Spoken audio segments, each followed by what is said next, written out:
The reward for giving up our sovereignty, we're told, is greater influence in Europe. To see how much influence we have, I've come to the place I grew up. For centuries, fishermen's huts called shields lined the River Tyne. From them came the names of the towns that straddled the mouth of the river, North and South Shields. The seas here are rough, but the water is rich in mackerel, haddock, salmon, herring, cod, skate and shrimp.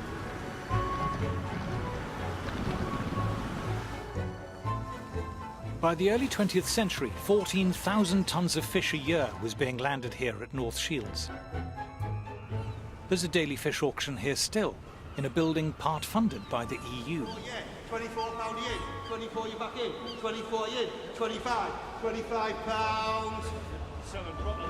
them, 30 pound for them. In a corner of one of the halls sits fewer than 100 boxes, part filled with fish. A dozen or so fishermen and merchants surround them. £26, 27, £27 yen, 28, £28, 29, £29, £30, £30.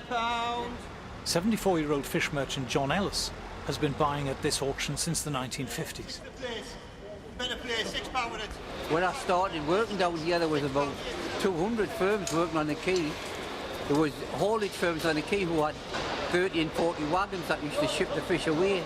And how many boxes would there be in the market then? In them days, 8, 10, 12, and then you would get also, you get 1,000. 12,000 boxes a day? Uh-huh. So of different place? You have an X, man. You couldn't get moved. Now with this, well, I think the average for the year, it'll just be about 200 boxes a day. So it's quite nothing, isn't it?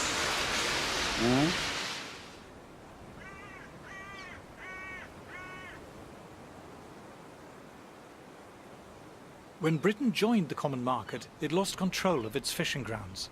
When quotas were imposed, several other European countries lobbied the EU for Britain's fishing rights to be divided up between them. The British government was powerless to stop this. The EU has just obliterated the English fishing industry altogether. The quota system they've got now is it's just mad. Local fishermen were now banned from fishing in waters they'd fished successfully for centuries.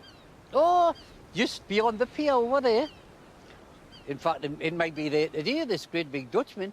But that Dutchman's got 25% of the whole quota of all of England. It's only 3 or 4 miles off the Tyne, catching herring and mackerel. Local fleet can't catch herring and mackerel, and it's right on the doorstep. There is still a prospering North Atlantic fishing industry, but only in countries that have retained their independence. Well, look at the Icelandics and the Faroes and the Norwegians. They sell millions of pounds worth of fish to us. And they're outside the common market. But you tell me a common market country that buys fish off us, but they send the fishing boats to the North Sea to catch our fish. And it's just madness. The EU has been paying British fishermen to destroy their boats. They said to fishermen, if you want to get out the industry, we'll give you a lump sum. This here looks like an old boat that's been destroyed. They just watch them with big chainsaws, cutting the old wooden boats up and burning them. The EU pays fishermen to leave an industry and destroy their boats. That's right. While at the same time giving rights to people elsewhere to fish the same waters. Oh, that's right, uh-huh.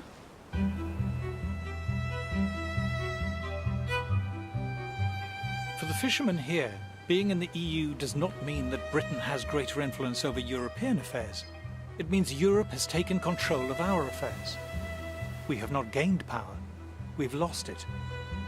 For the last couple of decades, Britain has voted against 72 measures in the European Council and been defeated 72 times. How will you be voting in the referendum? Oh, definitely out. Definitely out. I've known that as soon as I ever got the chance, I'd vote out.